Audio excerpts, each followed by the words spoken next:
Assalamu alaikum wa rahmatullahi wa barakatuh.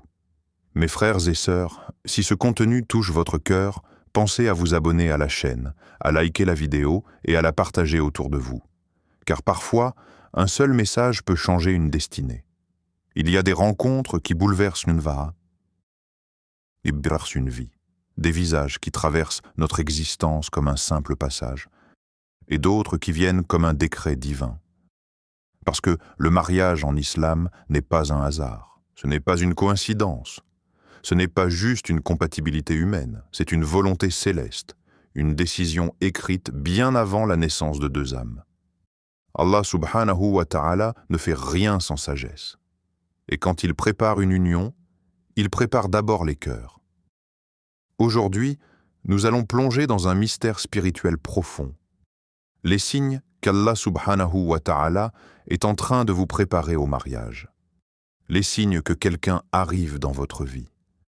Pas quelqu'un pour vous distraire, pas quelqu'un pour vous faire perdre votre temps, mais quelqu'un pour construire, quelqu'un pour élever votre foi, quelqu'un pour marcher avec vous vers la Jannah.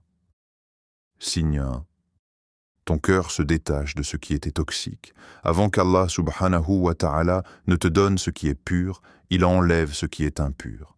Avant qu'il ne t'offre ce qui est stable, il te détache de ce qui est instable. Tu remarques que certaines relations disparaissent sans effort. Certaines personnes sortent de ta vie sans drame, sans explication, sans lutte, et tu ne ressens plus la même douleur qu'avant.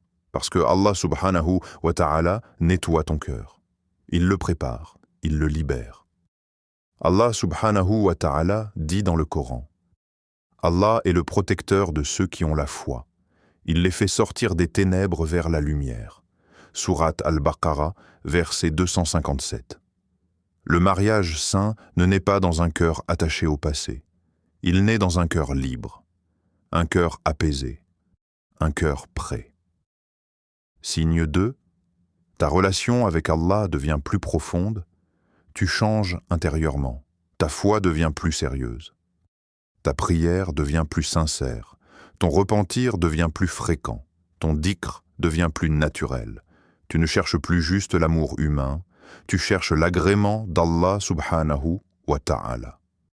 Parce que le mariage en islam n'est pas une romance, c'est une adoration. Le prophète Muhammad sallallahu alayhi wa sallam a dit: le mariage fait partie de ma sunna. Quand Allah subhanahu wa ta'ala prépare une union, il rapproche d'abord les deux cœurs de lui. Car un couple qui prie ensemble reste ensemble. Signe 3. Ton regard sur le mariage change.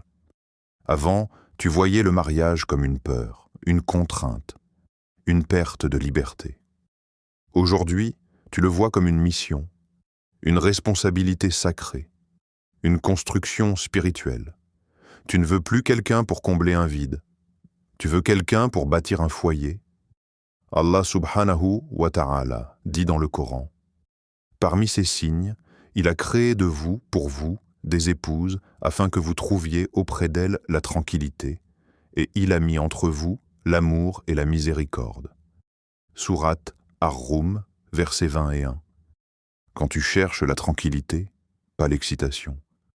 Quand tu cherches la paix, pas l'intensité. Quand tu cherches la foi, pas l'ego.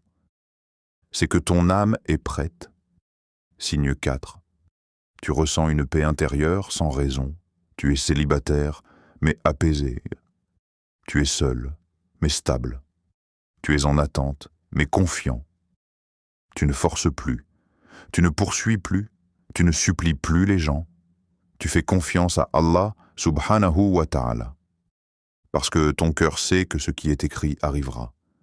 Allah subhanahu wa ta'ala dit: et c'est lui qui gère toutes choses.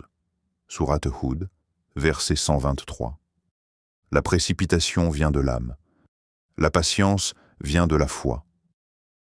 Et quand Allah subhanahu wa ta'ala prépare quelque chose de grand, il installe d'abord la paix dans ton cœur. Signe 5. Les douas pour le mariage deviennent naturels. Tu ne demandes plus juste « Ya Allah, donne-moi quelqu'un ». Tu demandes « Ya Allah, donne-moi quelqu'un qui me rapproche de toi ». Donne-moi quelqu'un qui protège ma foi. Donne-moi quelqu'un qui élève mes enfants dans ton amour. Tes invocations changent. Tes intentions changent. Tes priorités changent.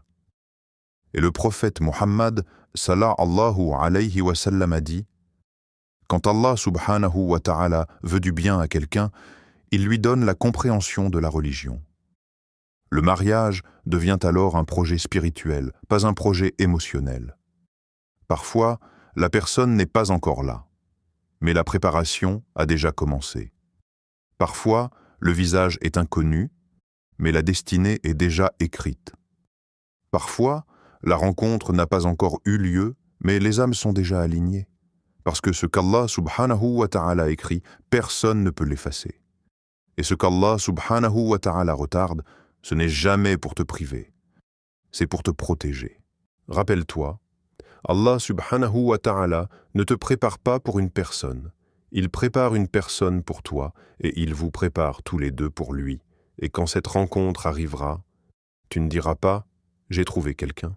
Tu diras « Allah subhanahu wa ta'ala m'a donné quelqu'un ».